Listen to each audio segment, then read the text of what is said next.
Olá, boa tarde pessoal. Vamos começar esse negócio aqui e falar um pouco sobre a agricultura 4.0. O que a gente vai falar hoje? Meu objetivo com vocês é mostrar um pouco aonde a gente está vivendo, como é que a gente chegou onde a gente está e os impactos desse mundo novo, dessa digitalização no campo que a gente começa a ver a acontecer, né? Então, num mundo que está evoluindo muito rápido, que a gente começa a ver, falar em capacidade computacional aumentada, inteligência artificial, automação, se fala muito hoje em carros autônomos, enfim, tratores autônomos, evolução na biotecnologia, né, a internet das coisas, conectividade, enfim. Tudo isso está chegando para a gente e essas coisas podem representar aí um risco, né, se a gente não tomar consciência e utilizar a nosso favor, ou uma grande oportunidade se a gente tirar proveito delas, né? Me apresentando, como ela falou, sou agrônomo jornalista, trabalhei metade da minha carreira até agora na área de biotecnologia em empresas de inseminação, na Alta Genetics, na ABS, na segunda metade da minha carreira até agora, no mídia, basicamente, como foi mencionado lá no Canal Rural, como conselheiro. E eu coloco em cima um pouco da parte educacional, o que eu estudei, muito mais, não para dizer o que eu fiz, mas para estimular as pessoas a se manterem conectadas com a universidade, conectada com a informação, fazendo coisas para se atualizar, como vocês estão aqui hoje, e acho que isso é super importante, né? E não sabendo o que fazer, vai estudar, vai ler, vai viajar, para a gente poder aprender e entender esse mundo novo. Eu vou passar um videozinho de 4 minutos para vocês, narrado por mim mesmo, para vocês terem uma ideia das coisas que eu vou falar a seguir. Então, isso aqui tangibiliza um pouco desse mundo novo que eu vou falar a partir de agora. Ao longo das próximas 2 décadas, a tecnologia vai revolucionar a produção agropecuária em fazendas ao redor do mundo. Em 2050, teremos uma população de 10 bilhões de humanos e temos o desafio de quase dobrar a produção de alimentos para toda essa gente. 100 anos atrás, a agricultura era feita dessa maneira. Hoje, parece mais com isso. E no futuro, vai parecer algo como isso. Muito mais autônomo, nos liberando para fazer outras coisas em nossas vidas.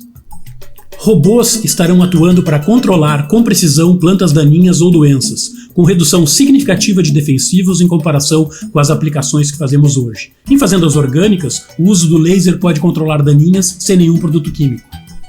Robôs como este podem coletar amostras de solo e já determinar níveis de pH e fósforo em tempo real. A empresa Maverick já tem em sua base mais de 100 pilotos que sobrevoam fazendas com câmeras de multiespectro, coletando dados em extensas áreas. Para análises ainda mais amplas, já estão sendo lançados pequenos satélites que farão a leitura semanal para monitorar fazendas. Várias outras empresas estão operando softwares de análise de dados para ajudar produtores a gerenciar e processar esse volume gigantesco de dados levantados. E a FBN, que está combinando dados de produtores em uma ampla plataforma, compara, analisa e apresenta as melhores oportunidades de manejo e uso de insumos, algo até agora somente possível para grandes fazendas. Em 2013, cientistas holandeses apresentaram um hambúrguer produzido a partir do cultivo de células animais. Na sequência, a empresa Memphis lançou a almôndega de laboratório. Apesar desses produtos ainda serem experimentais e com custo muito elevado, seguem sendo aprimorados.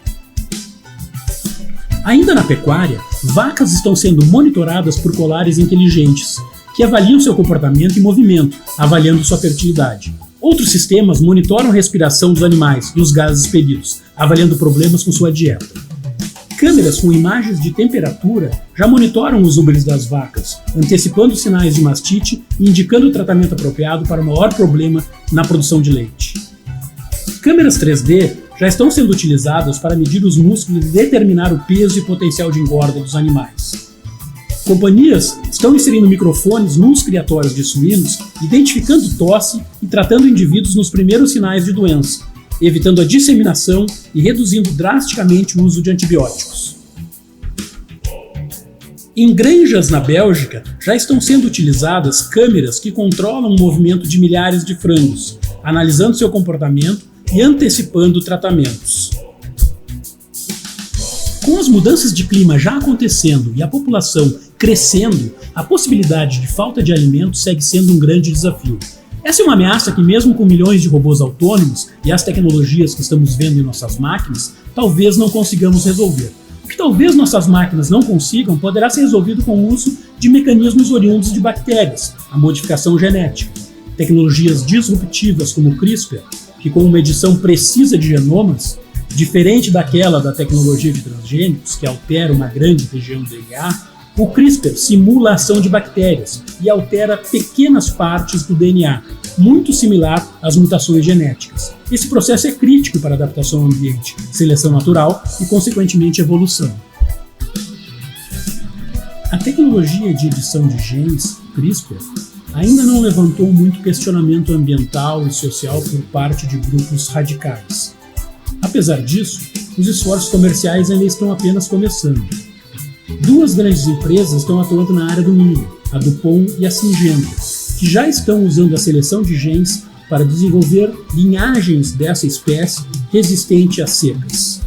Outro exemplo é a mandioca da NextGen, liderada pela Universidade de Cornell e institutos de pesquisas na África. Essa pesquisa busca aumentar a produtividade e eficiência na produção de mandioca naquele ambiente tão necessitado. O arroz, uma das culturas mais importantes no mundo, tem chegado muito próximo de seu potencial máximo de produção, o que significa que nos próximos anos a produção nas mesmas áreas deverá se manter estável.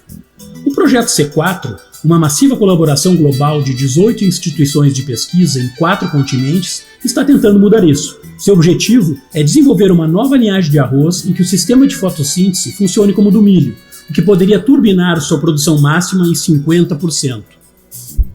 Na área animal, a genética de porcos vem sendo objeto de desenvolvimento de linhagens imunes a doenças que causam perdas milionárias a produtores ao redor do mundo. É difícil de prever qual destas tecnologias será a mais impactante na produção de alimentos, então devemos manter o trabalho em todas as frentes. O uso de tecnologia genética será inevitavelmente essencial no caminho de alcançarmos a duplicação de nossa produção de alimentos. A boa notícia é que alguns dos mais criativos cientistas, engenheiros, fazendeiros e inovadores estão trabalhando para alcançar a solução para esse problema, mesmo neste exato momento que você assiste esse vídeo. Bom, aqui a gente teve um pouco de ideia de coisas que estão acontecendo, né? Tangibilizamos aqui para vocês enxergar. E o grande ponto é como é que a gente chegou nisso, né? Como é que a gente chega em tanto poder de coisas novas e novas utilidades de equipamentos e soluções. E eu vou contar para vocês uma historinha que dá um pouco da tônica de como é que a gente chegou nisso tudo hoje em dia. Tem alguns exemplos para mostrar, mas aqui eu mostro uma foto do Vale do Silício, lá nos Estados Unidos, na Califórnia, e aonde grande parte das tecnologias que a gente usa hoje, nos iPhones de vocês, nessa câmerazinha que está aqui filmando, certamente algumas dessas empresas, parece uma GoPro, o que seja, está localizada aqui. Então o Facebook, o Instagram, a Tesla dos carros, o Airbnb, o Uber, Twitter, Dropbox, enfim, Netflix, ferramentas que vocês usam, todas elas estão nessa grande região aqui do Vale do Silício. Isso aqui aconteceu, por que eles estão lá e por que tanta tecnologia está sendo desenvolvida lá? Basicamente porque se montou ali um ambiente de inovação muito forte. Na década de 1850, houve a famosa corrida do ouro para a Califórnia, gente do mundo inteiro foi para aquele lugar, empreendedores natos, né, atrás de ouro. Quem mais empreendedor é do que um minerador que vai para um lugar a ermo para desenvolver e fazer dinheiro perdidamente? E o que aconteceu lá? Muita gente foi para esse lugar, para a Califórnia, acabou o ouro, ficaram lá muita gente empreendedora. Então você tem ali um ambiente de empreendedorismo muito forte. Um segundo ponto que ajudou nesse ambiente de inovação é a academia. Nesse lugar dos Estados Unidos existiam já tradicionais empresas, tradicionais universidades, e aqui a gente fala de Stanford, de Berkeley, universidades centenárias que formaram muita gente. Aqui uma foto de caras que saíram dessas universidades e formaram uma grande empresa de chip, e tudo depois se relaciona com chips de computador, né? 2 deles acabaram criando a Intel, que é uma empresa que na maioria dos computadores de vocês tem um chip dentro dessa marca Intel. Então a academia muito forte, né, nesse lugar. E o terceiro é um negócio chamado dinheiro.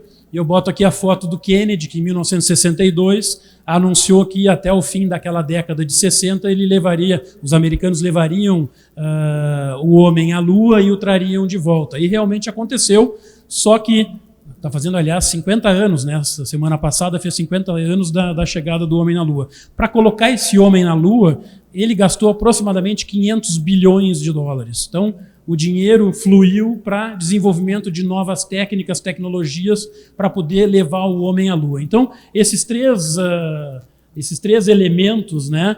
E aí o homem chegando à Lua, esses três elementos é o que realmente faz acontecer esse ambiente de inovação. O empreendedorismo, né?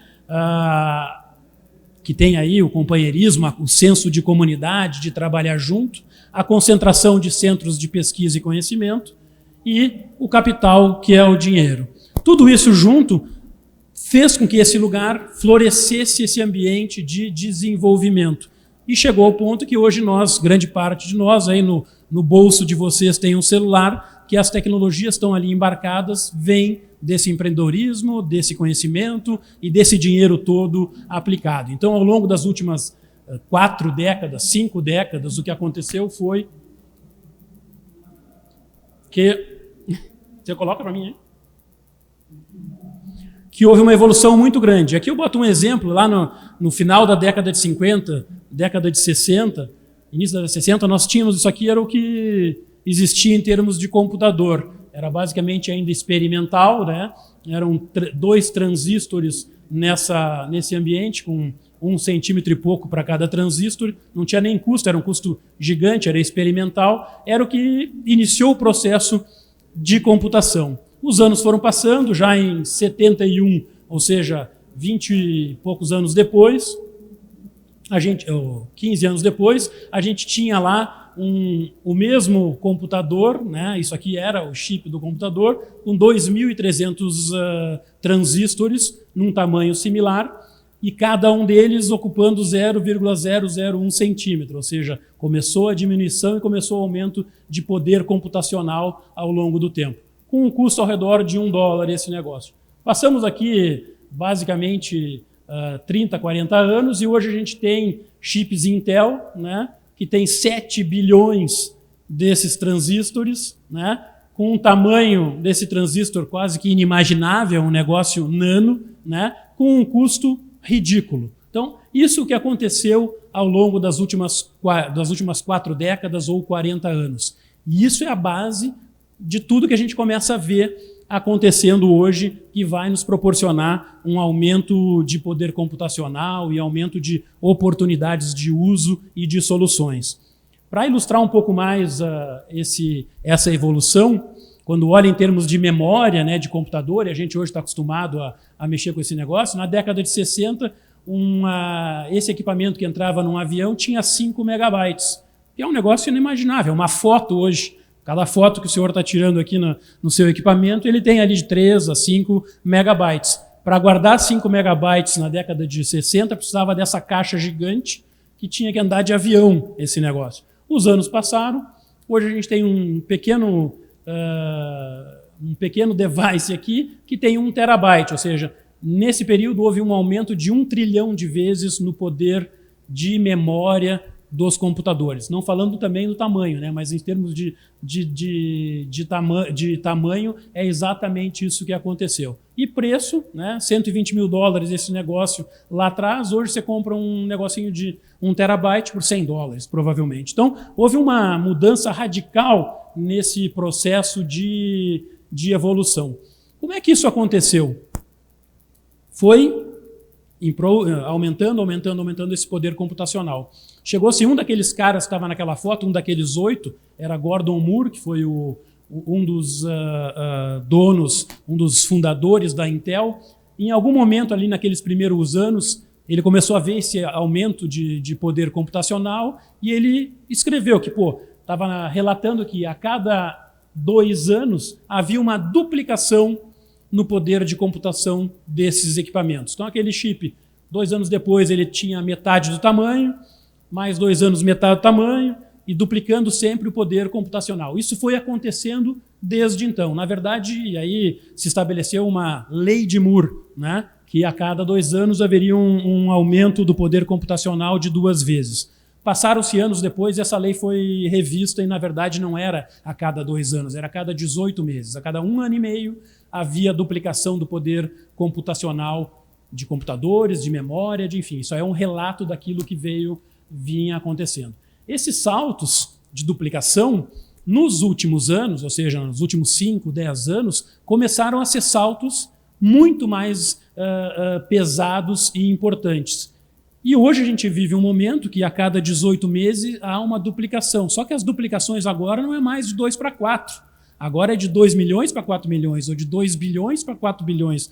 E vai crescendo de uma forma exponencial muito poderosa. Então a gente começa a ver saltos realmente gigantescos. E o que a gente vai ver a partir de agora é uma mudança muito significativa no poder computacional dessas máquinas. Eu continuo olhando para a sua câmera aqui, olha o tamanho desse negócio, ou seja, em 2 anos, pelo jeito que está indo, esse negócio vai ficar pela metade. Vai ficar pela metade, que daqui a pouco vai estar aqui na ponta do seu óculos, você não vai precisar mais segurar a sua câmera no negócio. É isso que está acontecendo. Então, esses saltos estão proporcionando mudanças que a gente começa a enxergar aqui na frente nos equipamentos, nos drones, nos equipamentos de GPS, cada vez mais potentes, mais poderosos e dando oportunidade de fazer novas coisas. Coisas que até então nós não conseguimos fazer através das máquinas e agora começam a acontecer. Para explicar um pouco isso, e vocês tomarem dimensão, que eu acho que é importante o entendimento, porque o que a gente vai falar mais à frente é relativo a isso, a essas novas oportunidades de fazer coisas, essa duplicação é um negócio assim fabuloso, né? E basicamente o que a gente está falando é da exponencialidade. Quando a gente duplica alguma coisa a cada 18 meses, depois mais 2 vezes, você tem a famosa exponencialidade, né? O que é, e para tangibilizar um pouco, eu coloco aqui um quadrinho pensando assim, vamos pensar que eu vou dar 30 passos agora aqui. Se eu der passos lineares, ou seja, eu dou um passo, eu dou outro passo, 3, eu dou 30 passos, concordo comigo, no final eu tenho 30 metros. Né? Essa é um crescimento linear. A cada momento eu ando mais um passo. Vamos pensar agora passos exponenciais, que é o que aconteceu pela lei de Moore e o que está acontecendo hoje e deve continuar acontecendo por muitos anos. De 1 duplica para 2, de 2 duplica para 4, de 4 para 8, para 16, 32, 64. Ao final dos meus 30 passos exponenciais, em vez de andar 30 metros, eu andei 1.073.741.824 metros. É isso que está acontecendo. A gente vem duplicando, e são coisas fora da... às vezes é difícil da gente entender, porque a gente está acostumado na nossa vida a coisas lineares, né? Então, a exponencialidade é isso. E é importante vocês entenderem para depois saber por que esse computador está fazendo tanta coisa maravilhosa e um negócio tão pequeno. É exatamente por isso. Por reduzir tamanho e poder computacional a cada 1 ano e meio. Um outro exemplo que é legal de tangibilizar isso, pensa numa folha de papel. Qualquer um de vocês tem uma folhinha de papel. Uma folha de papel, ela mede 0,135 milímetros. Se eu dobrar uma vez, ela vai ter 0,27 milímetros. Se eu duplicar 4 vezes, 8 vezes e tal, eu coloquei alguns números para ter uma ideia de algumas dobras nesse papel. Vamos ver até quanto vocês conseguem dobrar um papel. Se vocês dobrarem 13 vezes, e eu fiz assim, quando eu li isso aqui, eu não acreditei. Aí eu fui na maquininha e fui fazer até o final para ver se era verdade. Se eu duplicar 13 vezes, eu tenho 1 metro de papel. Se eu duplicar 20 vezes, é o tamanho de um campo de futebol. Se eu duplicar 38 vezes, eu faço a volta na Terra com essa pilha de papel. 50 vezes eu vou daqui até o Sol. É isso que é a exponencialidade. Essas duplicações de poder computacional são dimensões fora da nossa realidade. Então, um pouco do que a gente... Alguém está afim de dobrar papel aí? Mas é incrível. Então, assim, ó, isso aqui é a exponencialidade. Quando vocês começarem a ler a respeito, pensem nisso. É a duplicação e ela tem, no início, a brincadeirinha. Dobra uma vez, 2 vezes, 3 vezes, a gente administra. Dobrar 13 vezes uma folha de papel já fica bem complicado de fazer. A partir dali, impossível de fazer. Então, isso aqui é a exponencialidade. Isso aí é o que rege toda essa mudança que a gente está vendo hoje nas nossas vidas. Para mostrar num gráfico, você tem aqui os passos, né, que a gente mencionou de uma forma linear. E aqui os passos exponenciais. No início, o linear com o exponencial não faz muita diferença. Ele vai crescendo e tal, dá uma aumentadinha e tal. Chega num determinado momento que há uma inflexão nessa curva, que essas duplicações se tornam poderosíssimas. E aí, nesse momento, o poder das máquinas, o uso dessas máquinas de forma diferente, podem levar negócios a tirar proveito disso aí e virar uma oportunidade, ou transformar esse negócio num grande risco. Essa é a lógica. Ou seja, formas novas de fazer as mesmas coisas que poderão mudar completamente. De novo, até um determinado momento, né, desse linear, o exponencial, que começou pequenininho, ele ainda não faz diferença, mas no momento que faz uma volta na curva dessas duplicações, muda tudo. E aí, essa é a lógica da exponencialidade. Vamos falar agora um pouco de como é que isso afeta as nossas vidas, né? É um risco ou uma oportunidade? Eu dou um exemplo aqui de um cara que é a Kodak, que os mais velhos aqui sabem o que é Kodak. A gente tirava foto com filme e depois papel, né? E era muito legal, e era maravilhoso e tudo. O que aconteceu ao longo dos anos? Isso era analógico, linear. Tirar fotos, vender papel, vender esse negócio. Começou a se desenvolver a lógica de tirar foto digital, né? E a própria Kodak desenvolveu nos seus laboratórios uma máquina que tirava fotos digitais. Era uma máquina desse tamanho, assim, tem foto, né? Super grande, tirava foto com uma resolução muito ruim, porque lá atrás, há 20 anos atrás, a memória era muito limitada, o poder computacional era muito limitado, a foto de papel era muito melhor do que a foto da Kodak, né? Da foto digital. Só que o negócio não parou. A lei de Moore, a cada 1 ano e meio, foi melhorando o poder de computacional e o poder de resolução dessas fotos digitais. Foi aumentando o poder das memórias para guardar essas fotos.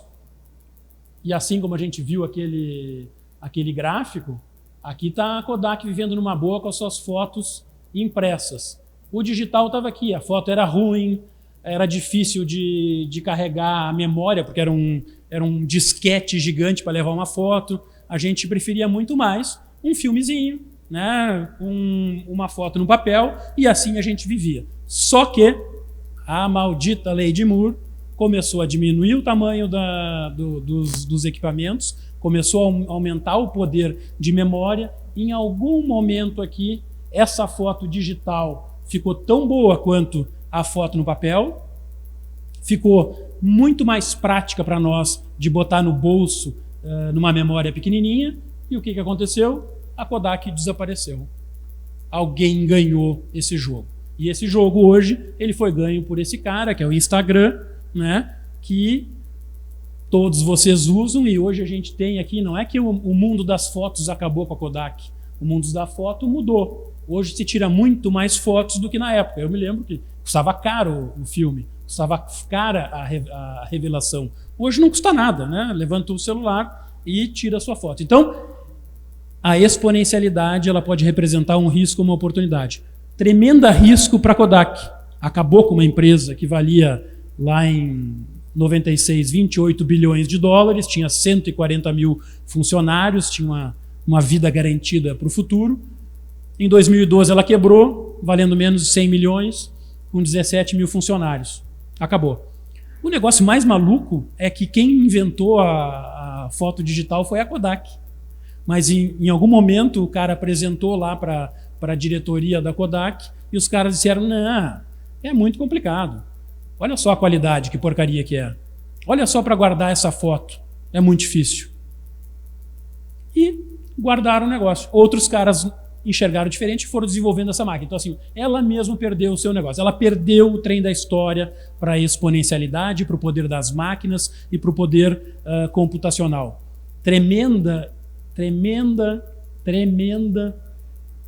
história legal para a gente pensar no nosso negócio. Será que a gente está correndo um risco ou será que a gente tem uma oportunidade para fazer alguma coisa frente a todas essas mudanças? Eu falei da Kodak, mas não é só Kodak.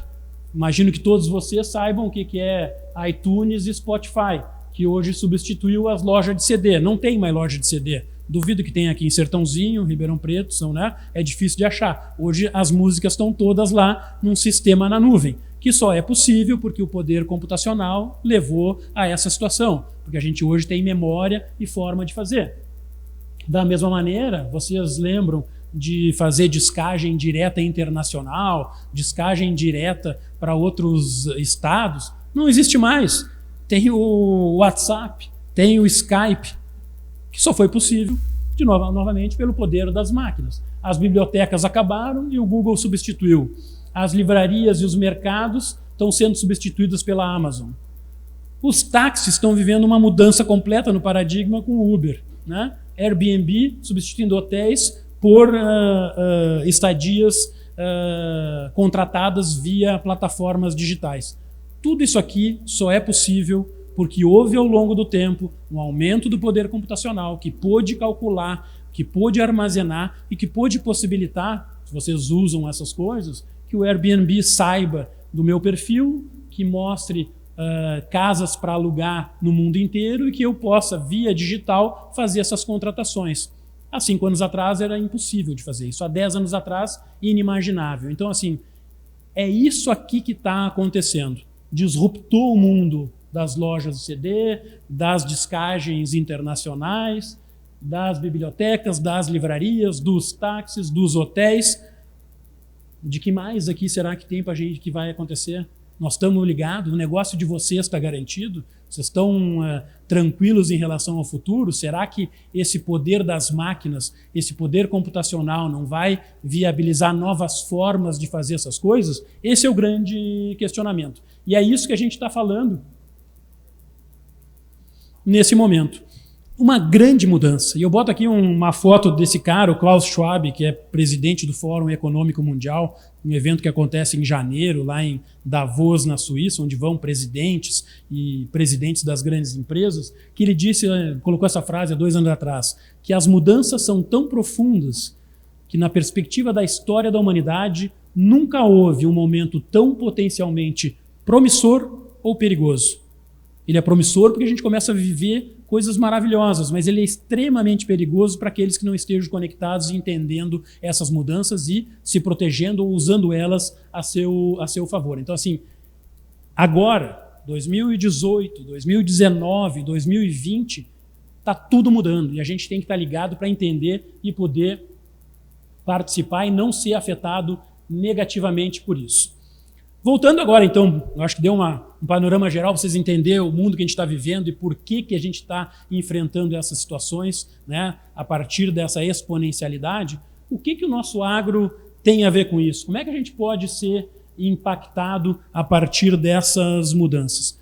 A minha visão é que a gente pode ser muito impactado pelo seguinte: nós somos um gigante nesse mundo do agro, né? Maior saldo da balança comercial, um dos maiores produtores e exportadores de muitas commodities, né? Líder de exportação,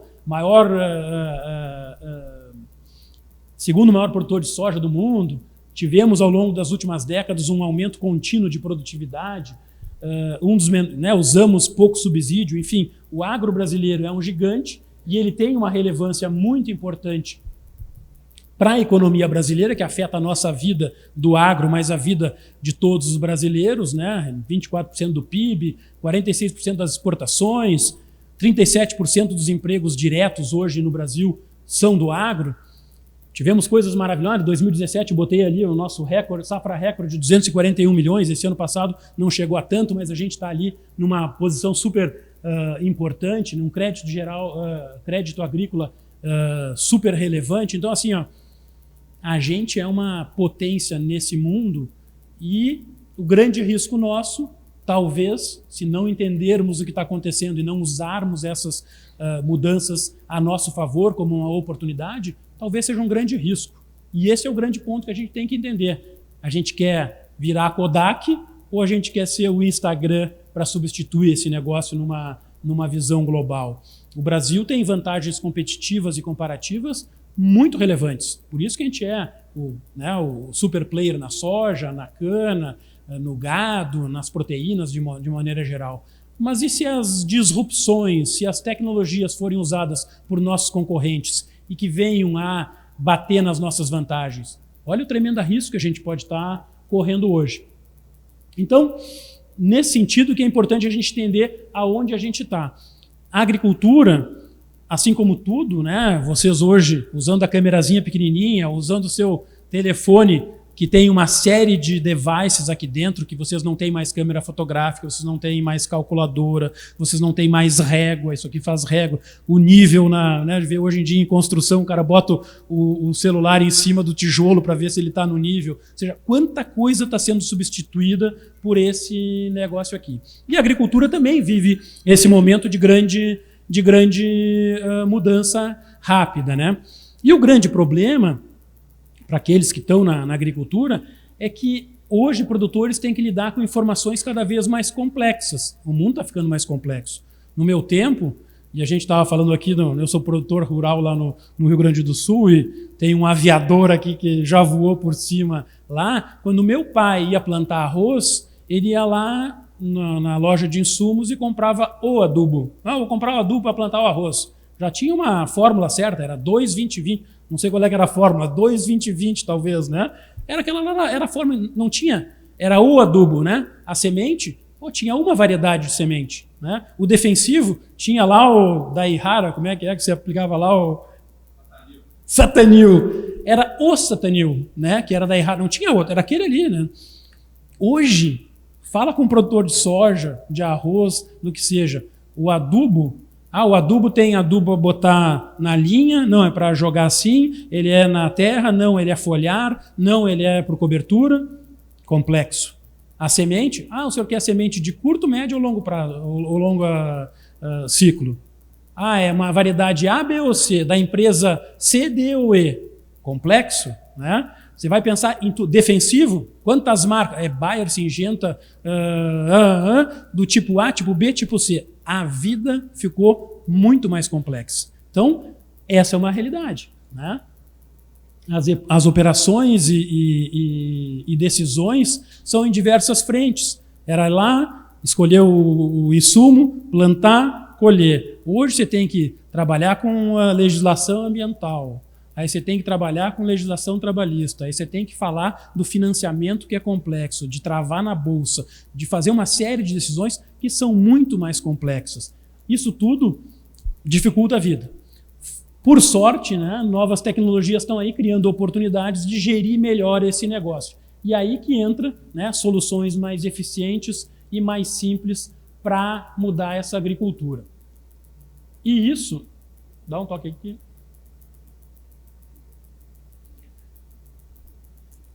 Então, o que a gente vê hoje são desafios muito mais complexos, né? Onde a agricultura de precisão, por exemplo, revolucionou já o plantio, mas para utilizar melhor os recursos dela, a gente tem que integrar esses dados com previsão de produtividade, com histórico de colheita. A gente tem a oportunidade de usar a telemetria das máquinas para identificar os problemas, cruzar isso aí com dados de solo e meteorologia para identificar manejos mais apropriados, para fazer aplicações mais alinhadas com as soluções que a gente busca. E o futuro é de combinar esses dados todos lá com o preço da commodity, com as finanças, para poder realmente oportunizar operações mais eficientes, mais rentáveis, que vão nos dar uma condição melhor de lavoura. Então, o que a gente vê hoje na agricultura é esse aqui o caminho, ou seja, de uma grande complexidade e da necessidade de usar tecnologias que venham realmente a trazer soluções e nos trazerem renda mais alinhada com o nosso momento atual. Para isso, se usa as agrotecnologias, né? E essas agrotecnologias estão alinhadas a uma variedade grande de tecnologias em vários pontos da cadeia do valor do agro, desde a produção da semente até o processamento do alimento, né? Tecnologias que aumentam a produção e a eficiência das fazendas e que já vem trazendo resultados nos últimos anos. Eu mostrei ali atrás que o Brasil, nos últimos 30 anos, vem tendo um aumento contínuo de 13,5% ao ano na produtividade.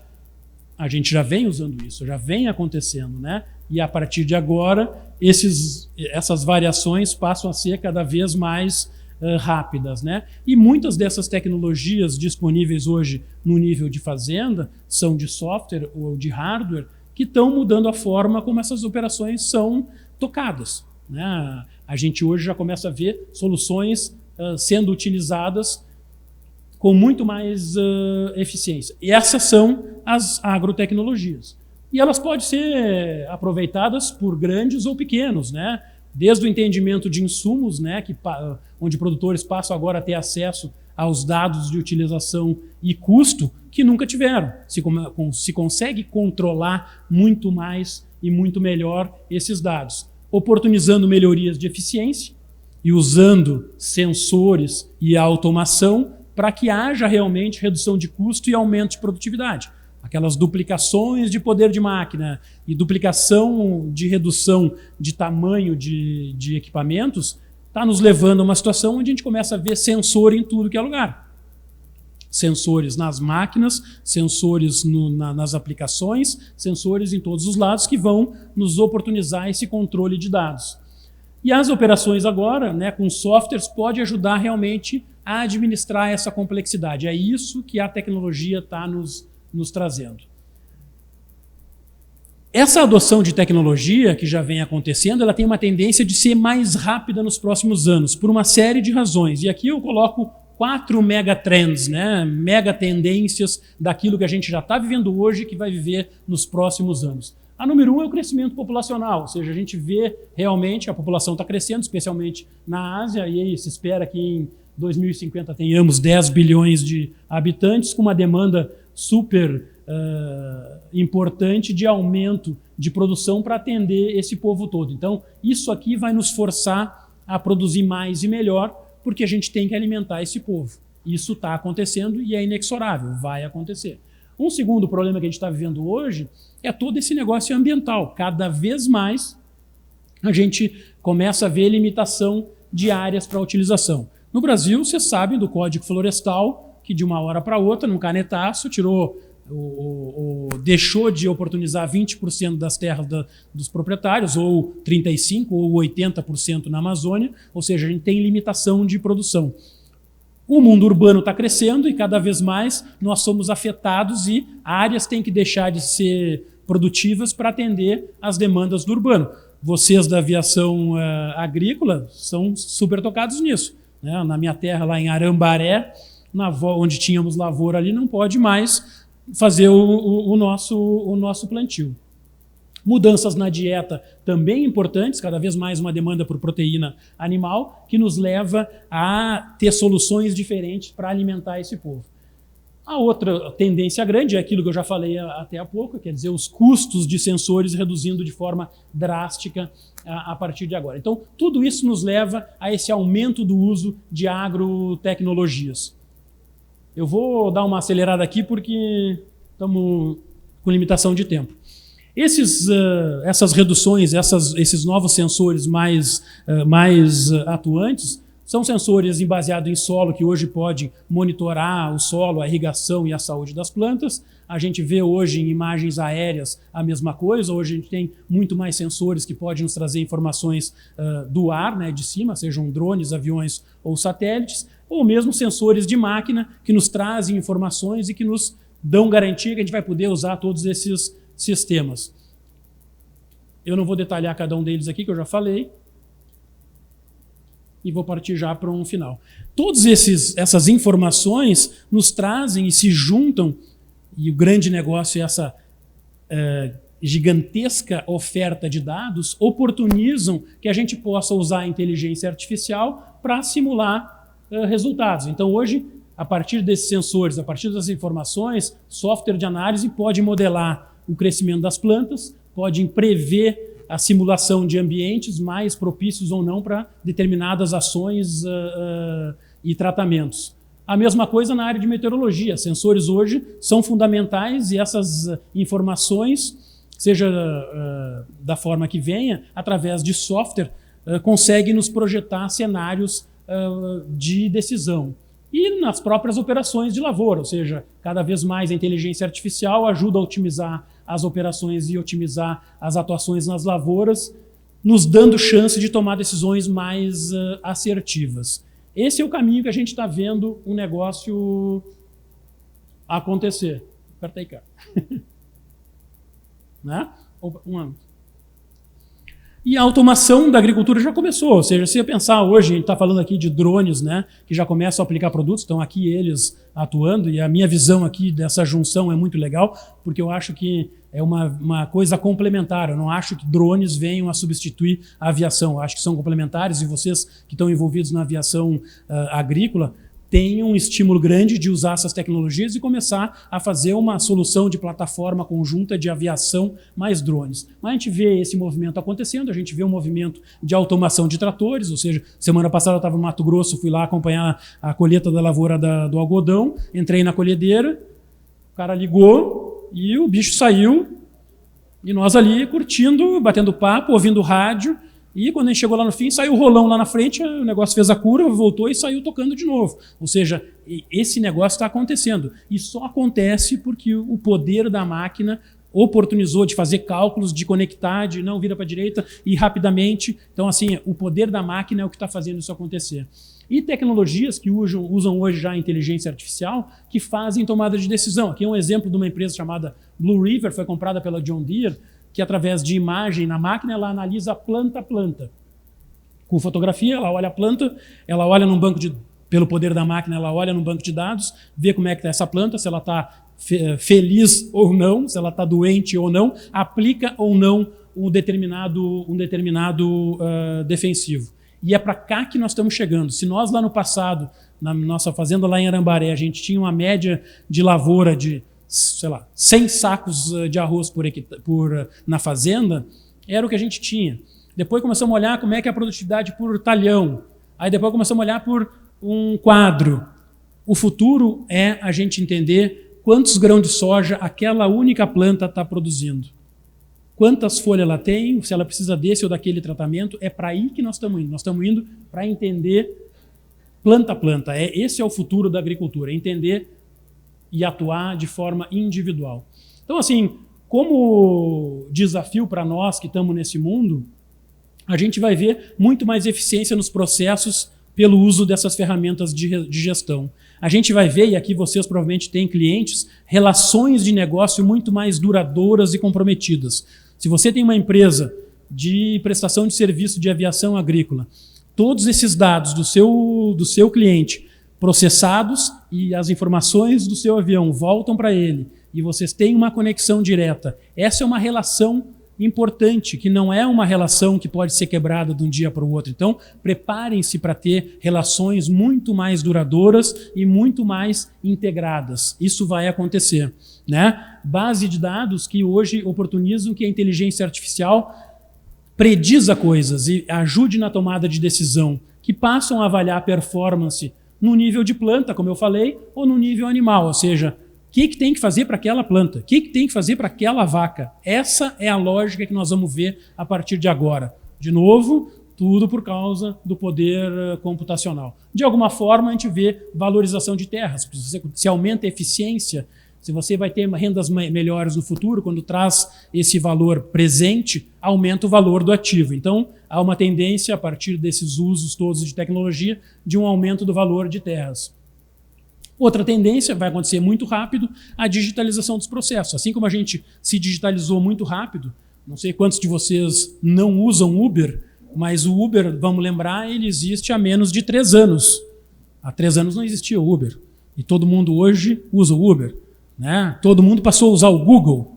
rapidamente, todo mundo passou a usar o Netflix. A Globo está desesperada, né? Então, assim, ó, isso está acontecendo e vai acontecer no mundo que a gente atua, né? Novos produtos e serviços com muita agregação de valor. Então, se vocês atuam hoje na venda de produtos, na venda de serviços, há a oportunidade de agregar valor e tirar mais recurso e mais ganho a partir de novos serviços oportunizados por essas ferramentas. Vamos ver muita biotecnologia suportando aumentos de produtividade, e aí tem que entender como é que isso afeta a vida dos negócios de vocês, né?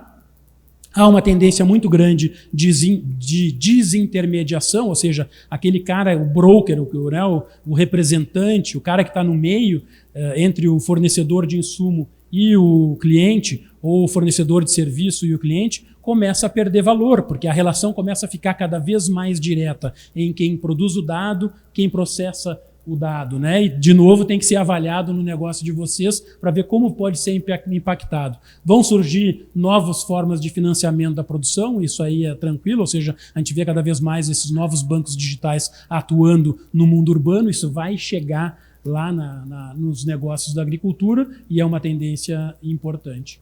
Então, um pouco do que eu queria passar para vocês é isso, ou seja, a tecnologia pode ser uma oportunidade ou um risco. O importante é vocês entenderem isso, é a gente entender, saber onde é que a gente está, tudo isso que está acontecendo e, meu Deus, eu vou ser a Kodak, ficar parado, negar a digitalização como eles negaram, ou eu vou olhar isso aqui como uma oportunidade? Né? Está na decisão de cada um. O importante é entender que isso está acontecendo.